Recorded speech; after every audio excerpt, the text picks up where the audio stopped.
Hi there, good afternoon. It's time again for another video of the Steve's Caribbean Backyard Garden. Of course, we are in St. Croix, United States Virgin Islands. It's been a while now since I haven't done one, and I think it's about time. And first of all, I must remind you of my love for gardening. But when I was a kid, man, I used to hate gardening. And sometimes I'm teaching mathematics and my students would ask me, how relevant is this? How am I going to get to use this in life? See, you never know. Just learn all what you can. I want to show you a couple of special things today. I want to show you how to graft hibiscus. Yes, hibiscus. And I know people love beauty, and I have some hibiscus plants over here where I have about 7 different varieties of hibiscus on the same plant. And when they are all in bloom, they look absolutely beautiful. So even before I show you how to graft it, I'm going to just give you a small example of a hibiscus that I grafted. A couple of them I grafted. So I'm going to show them to you very quickly. And again, my name is Stephen Marcel. We're coming to you from St. Croix, United States Virgin Islands. And after I give you a little demonstration of how to graft, I'm going to show you my backyard garden. If you look over here, you will see this is a hibiscus plant, and you can see the green, the pink over here. This is pink, but I have several varieties, but they are not all blooming right now. This is a red variety right here, and if you look over here, you will see a peach, and then I have the yellow, and I have the white, and several different varieties on this same one hibiscus plant. And I wish they were all in bloom so you could see them. But what we have here, so all the colors are all mixed up. So each plant has several different colors, but they bloom at their own rate. I think this one here is a peach, a different variety of peach over here. Well, what is it, peach or pink? That's more like pink. And what do I have over here? I have a red coming out over here. And I have also the white and the yellow, and when they are all blooming, my friend, you should see how beautiful this really is. Okay, so I have them mixed up over here, and you could do the very same thing. So let's go over there and graft a hibiscus very quickly. All right, what I have here, and it's a peach one, and I'm gonna put yellow on there on this side over here. So I'm gonna go ahead and cut this open. I take my scion. I'll do a wedge. This is not my best knife, but since it's so easy to graft hibiscus, I'm not taking as much care as if I had to graft mangoes. Okay, then I'll split this wide open, and usually you want this about the same size, but as I've said before, it is so easy to graft hibiscus. I don't take much care in grafting hibiscus. I just just do it any old how, and then, okay, before I do this, I want this to dry up, so I'm going to use some tape now. There is what you call graphing tape, but why waste money when I can use plastic bag? So here we're going to cover this carefully to make sure it does not dry up. All right, right here.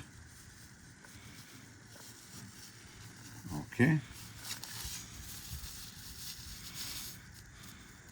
All right, we're going to grab this in here, make sure the cambium layers match each other, and the rest is just to tie it. So I'll take another piece of tape. What do you mean by the cambium layer? You go and check your dictionary. You don't have time for all that today. That's what my students do. They ask questions, and I say, why would you ask me questions when you could go find the answer yourself? Okay, here we go. And after a week, you will see this coming out, the branches, the leaves coming out after a week's time. Now, I don't know how this got up here. This is just accidental.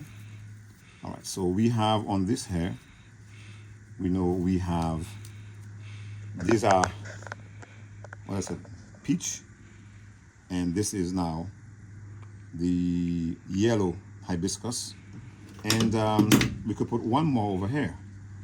All right, this is a little long, so I'm going to cut this off and do the very same thing over here. I like to do the wedge. I find it to be most effective in doing the very same thing. Okay, just make sure you can fit in here properly. And then you come over here and let's do the very same thing. All right, then we split this open. You gotta be careful with that knife now.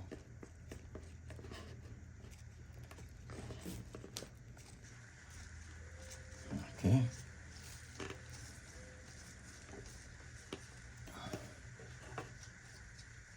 All right. Then we'll do the same thing with this one here. Cover this to make sure it doesn't dry out.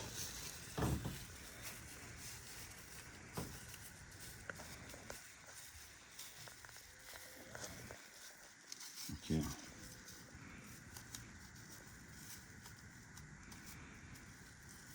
Okay. The same thing over here. Then we tie it up.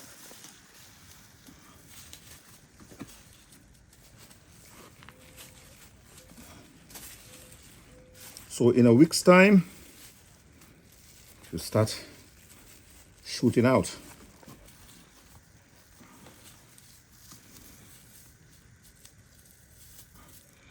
Okay, so on this plant, I'm gonna have now the peach, the yellow, and what was this, a red, a white over here. All right, so we can put this aside for now. So this is how I graft hibiscus. I grafted this, okay. You see this one coming out. This is another what we call this, some people call it Julie mangoes. In St. Lucia, they say mango gili. Some people call it grafted mangoes, but this is what I have over here. So original mangoes I would eat, I'll throw in my box over there. And after they begin to germinate, after they're strong enough, I take the mangoes that I want and put on there. And then I have mangoes, and these will bear in sometimes less than a year. Once they're strong enough, they'll bear. Now these, I just recently grafted. All right, maybe about 2 weeks since I grafted these, and these have not been grafted. So when the time is right, I'll just cut this out and put the next mango on that, and I'll plant them. As you can see, I have a big mango tree over here, and I decided I was going to put several different mangoes on it. So I have about 10 different varieties of mangoes on this mango tree, and all those low branches here are different varieties. Now, it's not mango season, so it's very unlikely you would find mangoes. But they have their own clock from their mother plant. So this one has a mango on it, although it's not mango season. It's a mango in St. Lucia we call mango tin crème. Okay, la crème de la crème. And it's a beautiful mango. We call it mango tin crème. So that's grafted upon this big tree. And that's another mango we have here, a mango palui, grafted on the tree. And then you have the same Julie mangoes or grafted mangoes on this branch over here. If you look on this side over here, this one decided that it's going to start bearing before the season again, and we call this mango man, or some people call it mango pinche, and the solution call it mango cockchien.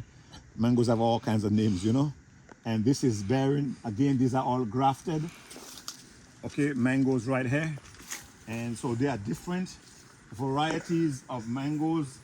Some I know the names for, some I don't. And some of them are already bearing. And I think I got a couple of mangoes somewhere in here. And here's one right here. There's a mango right here. Okay? And this mango tree now, see what I'm doing? I grafted, waiting for this to catch up. And this is the original mango from that tree that fell. And I'm going to graft the next mango on here. Okay? So I'm going to have two varieties on the same tree. But the thing about the variety is that they grow at different rates. So you just got to be careful. Some branches will grow very quickly from their parent, and others don't grow very quickly.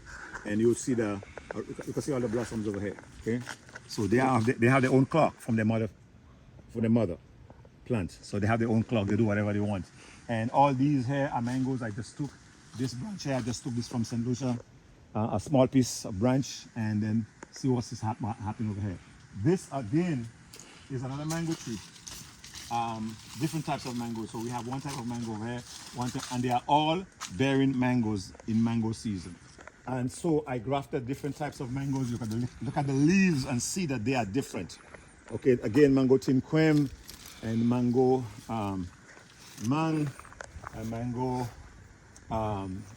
Julie mangoes right here, and some varieties I may not even remember what they are, but they are on there. So that's what you can do if you like. You have one mango tree and you want a variety of mangoes. And when I go to the back, I will show you a little bit of grafting I have done in the back as well. And it takes about 1 year.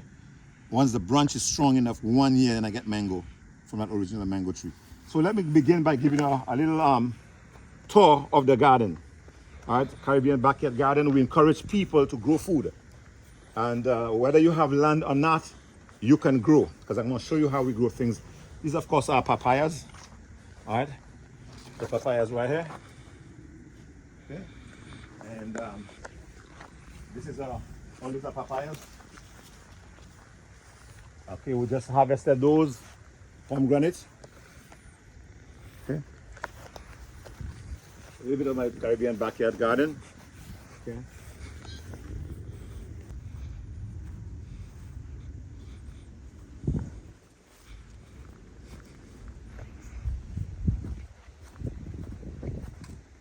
So this is another mango tree here. And this mango tree, very healthy mango tree called mango palui. And this is a new branch I just grafted. You can see where it was grafted. And that's right here. And about a year ago, that's a mango I knew growing up, mango grey hung. And I took a little branch from another island, and here I have this branch, and I'm looking at it every day because I expect to grey hung from it this year. And it's about 1 year old, this graft right there. And there are graft on the other trees. Okay, we have collard greens in here, parsley over here. Okay, and then these here now are all peppers. They just started to shoot out. Seasoned peppers, some people call them sweet peppers. In a month's time, see how beautiful it is, how fruitful it is. In a month's time, we're gonna have all kinds of peppers over here, and this in the box over here. So all this down, all the way down there, peppers. This box over here, this is a tomato, of course.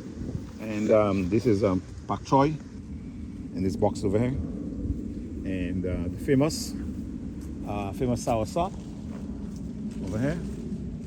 Okay. Then what do you call this? Cocoa plums. There are other names for it as well.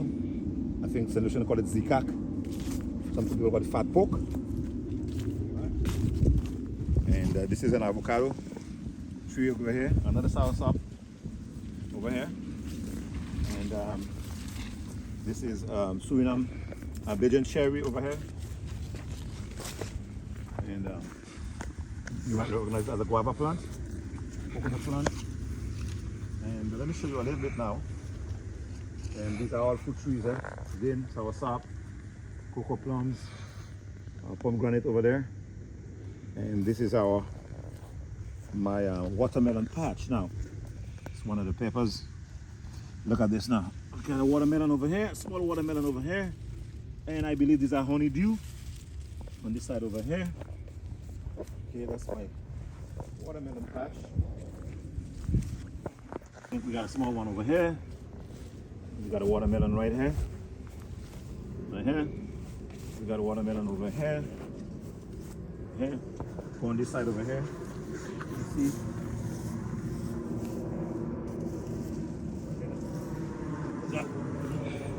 Watermelon in here. This is watermelon. Some of them may be ready to be picked. Watermelon. So, and honeydew. It's a nice patch of watermelon.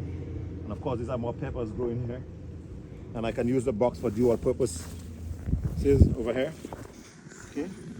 So, that's my patch. And then, of course, this is a grafted mango tree right here. So we have some Suriname cherries, the green ones starting to come over here. Papaya tree fell down during the storm, and it's producing papayas again. Okay, And then you could come out, this is a grafted mango tree or mango chili. Then we have bananas over here. I think we have quite a few bunches. That's a big bunch over here. And then there's one over here on the side over here. Has one here. Has one here. Plenty of bananas. Okay. Again, this is Caribbean backyard garden. And you could see coconuts. So you don't have to climb for those right there. Then I have over here, here's some lettuce down here. And then I have another avocado tree. Now this avocado tree has three different types of avocados on there. I grafted them deliberately, and if you see the leaves of this one is much different from those leaves. And so we have them. And then another type of banana we call macambou. Some people call it all different names. Right over here, a tall tree over here. That's the clock, you see that right there? Okay. All right, coconuts right there. All different types of mangoes on there. All right, all different types of mangoes over there. This is what some people call star fruit. Some people call it what, five fingers. You know, some people call it carambola as well. You have in the back there, you can see the gooseberry tree loaded with gooseberries. And look at this. Now, I don't know much about guava berry. I know it's famous around this time of the year in St. Croix. And my tree has guava berry on it. It's used to make drinks and other stuff as well. It's got a sour taste to it. More soursop, pigeon peas, pak choy, chives, parsley, celery. Okay. Orange tree right there. That's from seed. I plant those from seed because those you buy over here, they are giving you a hard time, and there's more greens and papayas up here. More papayas over here. And this is what we call sorrel. Okay. My batch is late this year because I planted them late. But in a couple of weeks they should be ready. And among here I have other things planted as well. There is ginger and also turmeric. There's ginger. The box has ginger in there. And this is of course pineapple. And you will see a lot of pumpkin vines. Pumpkin vines all over. All right. Watermelon. Okay, and then in here I have tomatoes. Okay, see, something is beginning to eat those tomatoes. There's tomatoes all around here. Tomatoes, and tomatoes in here. So I gotta begin to harvest my tomatoes. And okay, this is of course guava. This is not guava season, but this plant still got some on there. And over your head, over here, is what St. Lucians call golden apple. Some Eastern Caribbean people call it golden apple. Jamaicans, I think, call it June plum. They make a very nice, they're good to eat and make a very nice juice as well. And banana trees all over. If you look around, you'll see different types of bananas and plantain all around. Right. So here we go again. On the other side here, look this here. Parsley, celery, over here. Caribbean backyard garden. Then this is my second set of cucumbers. Okay, we got some over here. I think we got another one hanging over here. And we got a few all around. We just another one over here. Just harvested our cucumber just recently. And again, come back to eggplant. All right. I have to do some harvesting very soon. We have some eggplants right here. And if you notice now, these are in pots. So I control them. I can place them where I want them. I can water them and so on. So these are, we have, and sometimes when you're a gardener, things just begin to grow without you planting them. This is cayenne peppers. They just finished our drop as a green one. There's a green cayenne pepper. And if you look back here again, more papayas up here. then that is more cucumbers hanging down on the vine over here. This is a pumpkin patch. Now I'm having a little problem which I have to solve with pumpkin leaves being eaten up. But here's a pumpkin right here. I think there's one right here. And I think there's another one right here. There's another one right here. Okay, and look at the cucumbers hanging from here. Okay. Some cucumbers hanging from here, ready to be picked. More papayas. And another avocado. The avocado tree over here. This is, of course, this tree over here is what we call, some people call it cinnamon, but we call it bay leaf in the Caribbean. This is a big tree of Bajan cherry. There's a Bajan cherry here. This is the governor's plum right here. Governor's plum, big tree of governor's plum. Okay, there we go.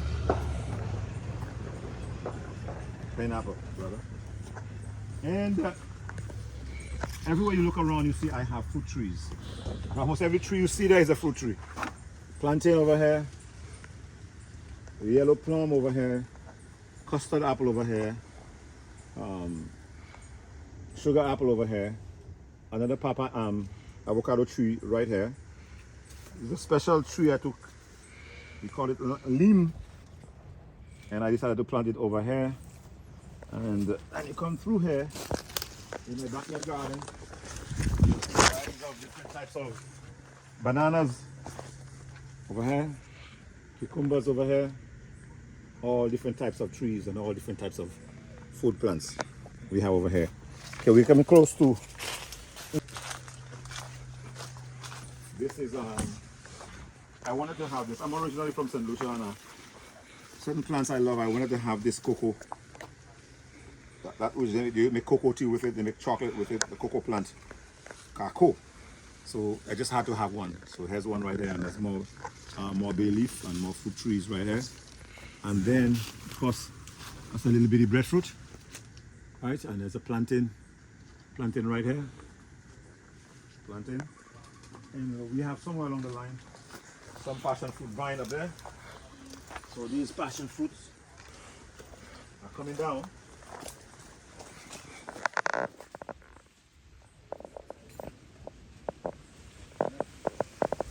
Coconuts all around. We have over here, this is my, almost like my nursery. Over here, I have all those plants here. And different types of trees growing right here. And you have yellow yam, and then you have more papayas, you have coconuts, you have just everything growing that I need. We have spinach over here. And if you look up here, I think you know what this is. This is what we call tamarind. I went to my friend's island in the Caribbean, and he told me he had sweet tamarind. I love sweet tamarind. I used to buy them by the boxes in the store. I said, "You really, man?" He said, "Yeah, man, I have sweet tamarind." And of course, during Hurricane Gonzalo, I brought some seeds back. And there's a huge tamarind tree. And they are sweet, not as sweet as you would find them in the store, but they are very sweet tamarind. And then you know what this is? This is okra. So in your backyard garden, you can choose what you want to be in your garden. There's a lot of things you can put in there.